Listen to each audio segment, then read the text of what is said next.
இதே மாதிரி அங்கே 2015 அக்டோபர்லேயே சவுத் ஏஷியன் கான்ஃபரன்ஸே நடந்தது.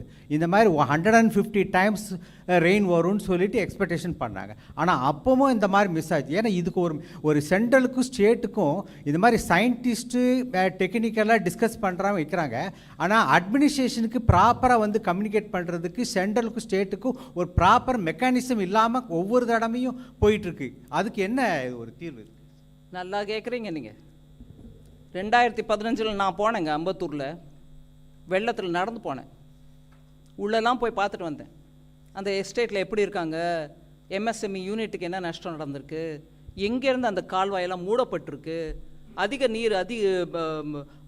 அதிக நீர் ஓடி வரும்போது அது அப்படியே அதோட தடத்தில் போய் கடலில் கலக்க வேண்டிய ரூட்டில் எல்லாத்துலேயும் அடைச்சி அங்கே என்னெல்லாமோ கட்டியிருக்கிறதெல்லாம் பார்த்து அவங்க இண்டஸ்ட்ரியல் எஸ்டேட்டில் இருந்தவங்களே என்கிட்ட சொன்னாங்க. இதை தவிர நான் இன்றைக்கி சொல்ல வேண்டிய விஷயம் ஒன்று சொல்லாமல் விட்டதுனால அதையும் இப்போ சேர்த்து சொல்கிறேன் உங்களுக்கு. இன்சூரன்ஸ் கம்பெனிகளை 19ஆம் தேதியே அவங்க சென்னையில் போய் உட்காந்து அம்பத்தூர் எஸ்டேட்டில் அந்த டெலிகேஷன் நான் கேட்டேன். நான் அனுப்பி வச்சா இன்சூரன்ஸ் கம்பெனிங்க வந்து உட்கார்றதுக்கு இடம் இருக்கா, இல்லை வேறு எங்கேயாவது உட்காரணுமா? இல்லைங்க, எங்கள் எஸ்டேட்லேயே நாங்கள் இடம் கொடுக்குறோம், அனுப்பி வைங்க. எல்லா இன்சூரன்ஸ் கம்பெனியும் போயிருக்காங்க. உடனடியாக அவங்களுக்கு நிவாரணம் கையில் கொடுங்கன்னு சொல்லி அனுப்பியிருக்கிறோம். ஸோ மத்திய அரசு பண்ணிக்கிட்டே இருக்கும். ஆனால் மாநில அரசு இந்த மாதிரி 4 கேள்வி உங்ககிட்ட பூத்திட்டு எங்களை விட்டு கேட்க சொல்லிகிட்டே இருப்பாங்க. நாங்கள் பதில் கொடுத்துட்டே இருப்போம். அவங்க பண்ண வேண்டிய செயல், அம்பத்தூரில் 2015 வந்த வெள்ளத்துக்கு அப்புறம், அம்பத்தூருன்னா தொழில் மையம். அங்கே இருக்கக்கூடிய தொழில் படுத்துருச்சுன்னா நம்மளுக்கு வருவாய் தமிழ்நாட்டுக்கு அஃபெக்ட் ஆகுது.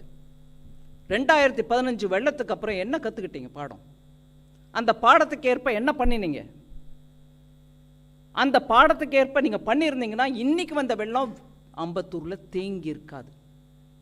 அங்கே இருக்கக்கூடிய ஒவ்வொரு இண்டஸ்ட்ரியும் அஃபெக்ட் ஆகிருக்குது. என்னை வந்து பார்த்து டெலிகேஷன் என்ன கேட்குறாங்க, எங்கள் 2015 இந்த அவஸ்தைப்படுறோம். நீங்கள் கேட்குறீங்க மத்திய அரசும் மாநில அரசும், நாங்கள் பண்ணிக்கிட்டே தான் இருக்கோம். நான் உங்களுக்கு எடுத்து ஒவ்வொரு விவரமும், நான் என்னோட ஓப்பனிங் ஸ்டேட்மெண்ட்டில் இவ்வளோ விவரம் கொடுக்க வேண்டாம்னு உங்களுக்கு ஒரு கிறிஸ்பாக சொல்லிகிட்ருக்கேன். எடுத்த செயல் என்னங்க தமிழ்நாட்டில்? அம்பத்தூர் இன்னைக்கு மூழ்கிருக்கு. பணம் மாத்திரம் கொடுக்குறோம், எவ்வளவுனோ கொடுக்குறோம், இன்றைக்கும் கொடுக்குறோம். என்ன நடந்துச்சு அங்கே? ஒரு ரயில்வே லைன் கடியில் கட்டின பாலத்தில் தண்ணி திரும்பி எஸ்டேட்டுக்குள்ளவே வருது. அது மத்திய அரசு பொறுப்பா?